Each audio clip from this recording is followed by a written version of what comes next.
think this should sound pretty good.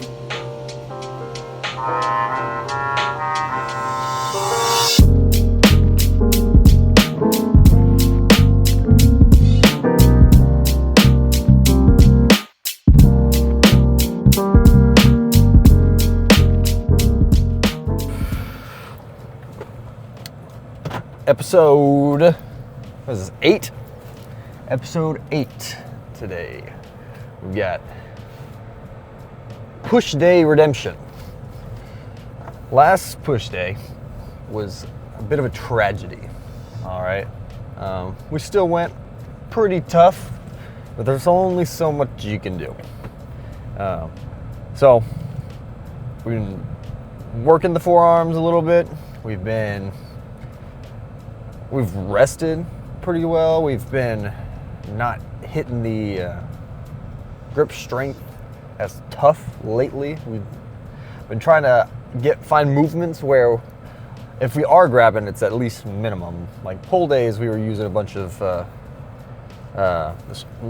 straps and stuff and all sorts of fun workarounds.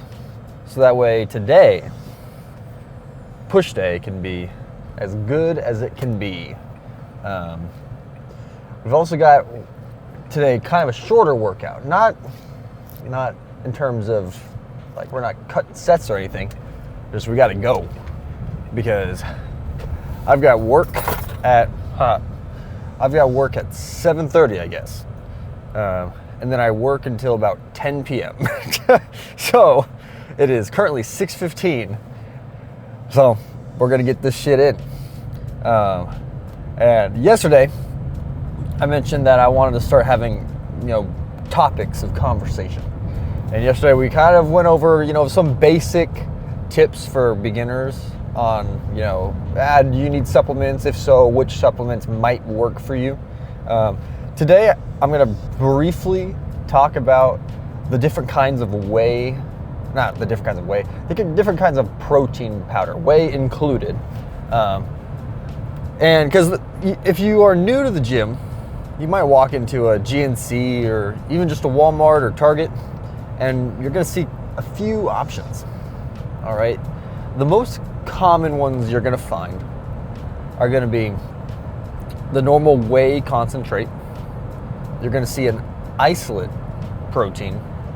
You're gonna see maybe hydrolyzed. I know the ISO 100, the one that has like the famous Fruity Pebbles flavor. That one's it's hydrolyzed. It's also isolate. You're also gonna see casein protein as well. If you go into GNC, you're gonna see all these things like Whey-bolic, Alpha Ripped, and like all these things. They're now adding caffeine to protein, which is probably something you want to avoid. I'm just going to say that in general. But so let's ignore the Whey-bolic. The Whey-bolic is basically just saying like, hey, it's going to be about as low calorie as you can come as it gets. Okay, cool. So let's start off with whey. Whey is going to be your like cheapest source of protein. It's going to have lactose in it. That's kind of the deal breaker for most people. It's going to be a little bit higher calories than some of the other options. But whey is probably good for the average Joe. If you have no like dietary issues, just stick with a whey protein, you will be fine. Most of the proteins are whey anyway, so it gives you a lot more options. It's a complete protein source. There's vegan protein, which isn't going to be it's good if you're vegan.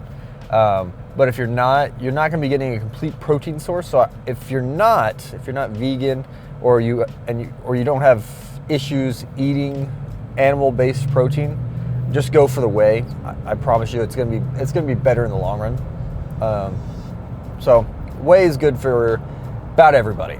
Now, if you are one of those few people and you have dietary restrictions, like you're lactose intolerant, that isolate protein is going to be probably a better option for you. You kind of have to try and see. But with an isolate protein, they filter out the lactose. And so it actually ends up being a slightly leaner protein, as well as it's good for those who have those issues. So I've always found too that isolate protein tends to blend better. That might just be, the type of blending I was doing in the situation I was having isolate protein, but overall I felt I was like, oh, this is kind of a smoother flavor. So, sorry, an alarm went off, telling me to get to work. So, where was I? Yeah, isolate proteins, they're gonna be leaner, they're gonna be good if you have lactose intolerance, and they might blend a little bit better, but they are gonna be on the pricier side, so just heads up. And then hydrolyzed protein essentially just absorbs, I think, quite a bit quicker than a whey protein. So I think they're probably pretty good post-workout, but they are going to be just like the most expensive kind.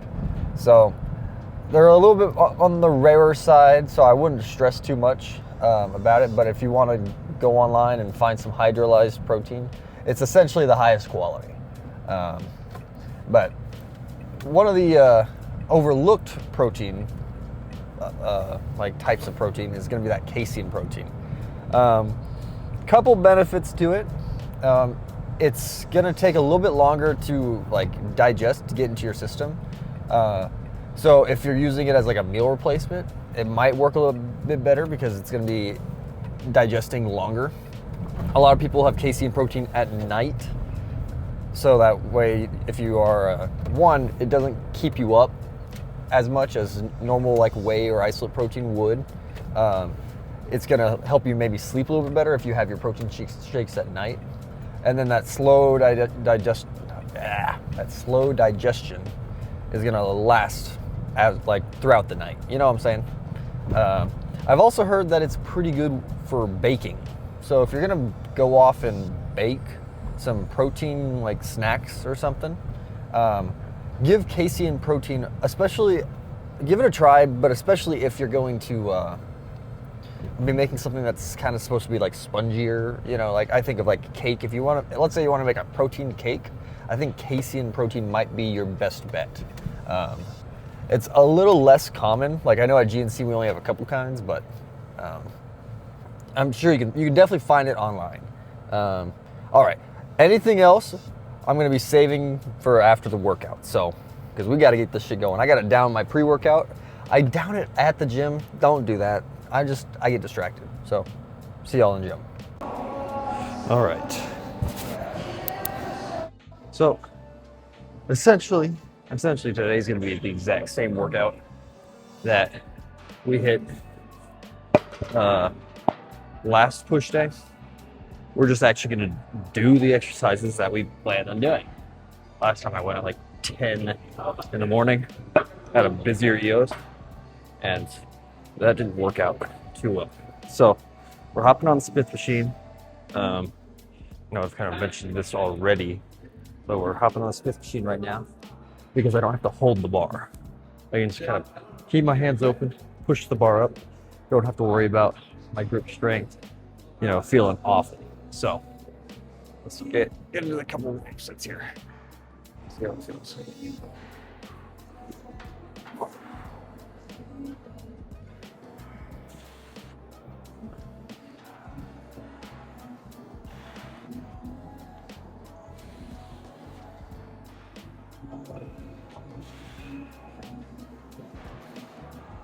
All right.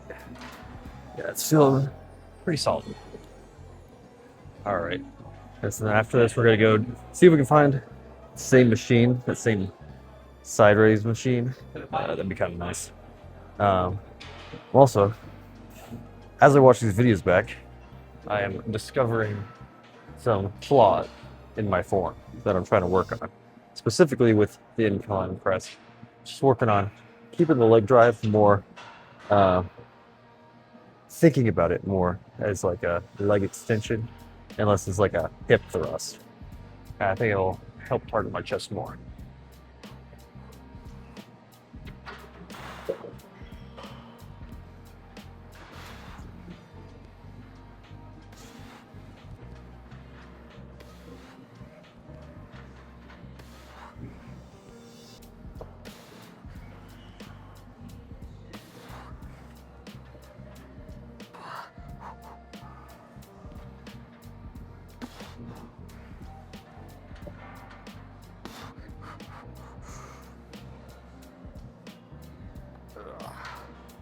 Oh.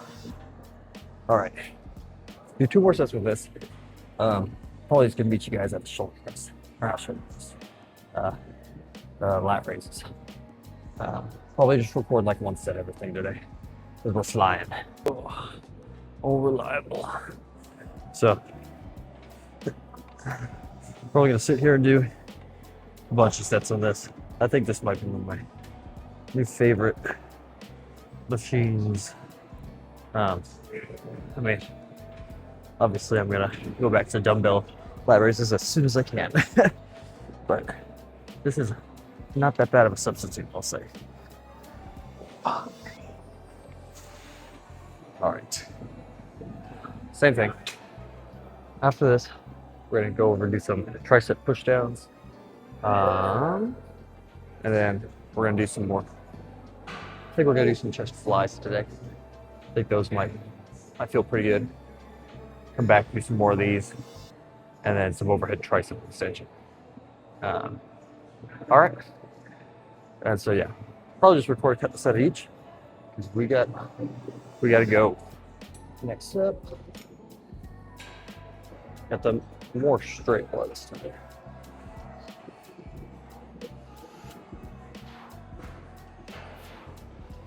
Kind of liking the feeling of drop sets today. Kind of lets me go through my sets a bit quicker. Because if you're not resting a ton between the sets, then when you get into like a heavier set, it might not be as strong. So I might find myself accidentally only doing 6 or 7 reps because I'm not resting as much, trying to flow through the workout. In that case, what I do is I just drop set. I finish my 6 or 7 reps, lower the weight, crank out a bunch more.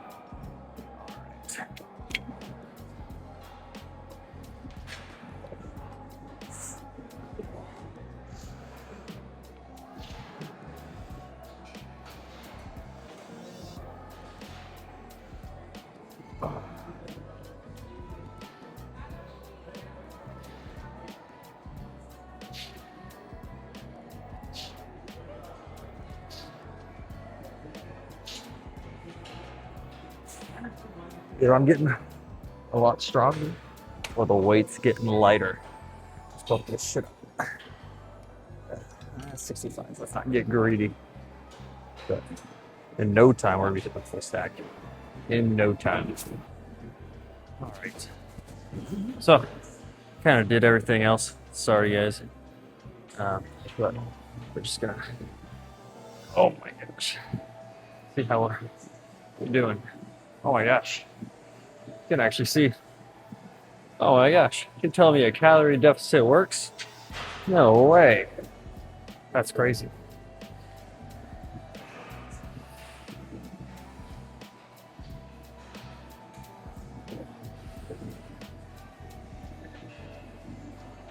Oh my gosh. Let's see.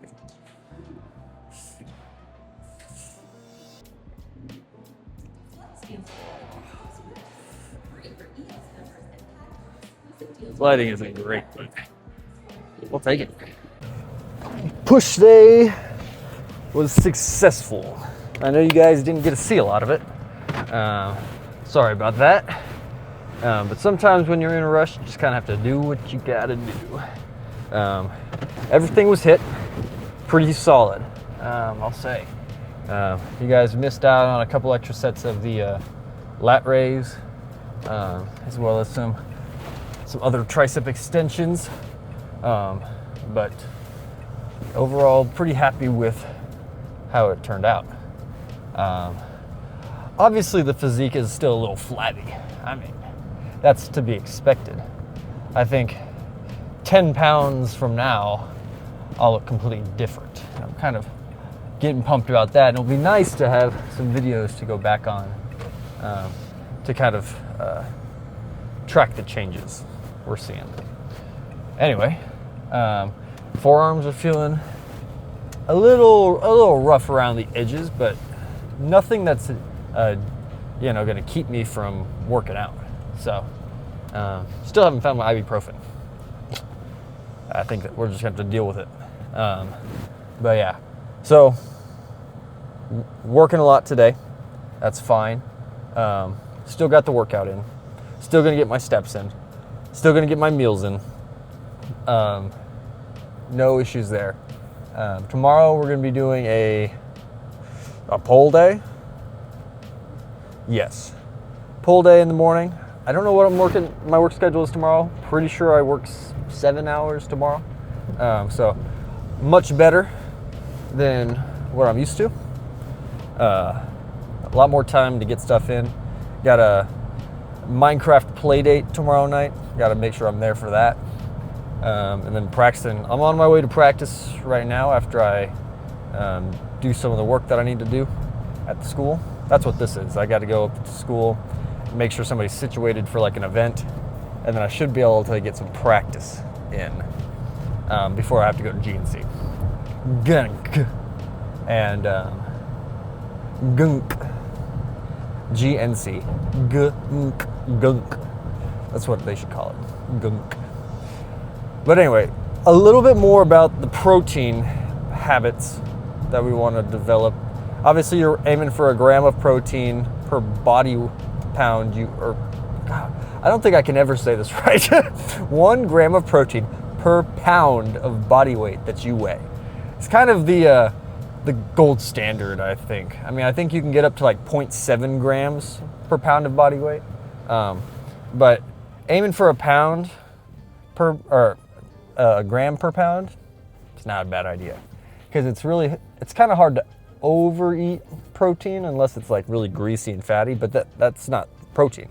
That's going to be fat, you know. So if you're really eating some lean proteins, you can eat, you know, you can probably get up to a gram per pound, and you're still going to have plenty of calories left. Like, trust me. But it's something I want to talk about because we talked about the whey, kind of the average average style of protein. Isolate, a little bit more expensive, good for lactose intolerance, and maybe a little bit smoother, maybe a little bit lower calorie. We talked about hydrolyzed, which is going to be just that high-end, fast digesting protein, probably most expensive. We talked about casein protein, good for like a sustained release of protein throughout like a longer period of time. Good if you're going to go to bed and have a protein shake. Good as like meal replacement, and good for cooking. So if you want to bake something that's of a spongy texture, probably a good idea to grab some casein protein. And then obviously there's vegan protein, which is sourced from like plants. Not super familiar with like the differences because I never get it. I know it's not a complete protein source, so you're kind of it will work. It's gonna be fine. But if that's not what you have to have, then I would consider seeking protein from different sources. What else? Oh yeah, some proteins you'll look at the label and it'll be a mixture. A lot of for example, at GNC, if you walk into GNC right now, there's going to be proteins that have some of the most crazy names. They're just not. They're trying to get you to buy it. They're not trying to tell you what's in it. All right. So we have a protein that's called sustained blend. What the hell does that mean? I mean, like, for somebody who doesn't understand the different types of protein, it's confusing. So basically, what that is, you've got a couple different types of protein blended together into one powder. So those are going to have some whey concentrate, but they're also going to have some casein protein mixed in. So it kind of hits, I guess the idea is that it hits, the quicker digestion with the whey protein, and then you have the casein protein to kind of like keep the muscle protein synthesis going on, or, if you're using it as a meal replacement. So yeah, just be aware that anytime you're about to buy a supplement, like protein, and if you're confused as to what is in it, just turn that shit around, look at the nutrition label. Usually they will have like whey concentrate at the very top, or whey isolate protein as like the number one ingredient. So it should be at the very top of the ingredients list. So yeah, hopefully that information is helpful to somebody. I mean, it's not like that. This is like a revolutionary topic. I'm sure there's 20,000 videos covering the different types of protein, which you should probably check out. But yeah, overall, that kind of, is like the basics of it, BCAAs, like the amino acids, never really been a fan of those, I'll say. Protein essentially does what the BCAAs are proven to do, So I would just stick with protein. You don't need to be going out of your way unless you like love them, you love the flavor. Or if you don't like coffee and you want to get some of the optimum nutrition ones where it's like, it's got like 100 milligrams of caffeine, could replace a cup of coffee, sure, go for it. But other than that, if you're using it for like muscle recovery, I mean, I would stick with just protein. I think you'll probably be fine. The people who I know who use BCAAs for recovery that I've worked out with aren't working out hard enough to warrant extra supplements to aid their recovery, I promise. So just keep that in mind. You don't need to be spending $50 on something else that's not going to do anything for you. Yeah, but other than that, I'm trying to keep these videos a little bit shorter. I watched one of them the other day. I was like, I'm going to force myself to watch one of these to see how just horrifically painful it is to watch. And it exceeded my expectations. I was like, we are halfway through the video and the workout hasn't even started. So I guess more so these are rant sessions. Try to work in some helpful information there every now and then. But anyway, tomorrow I will be back for a pole day.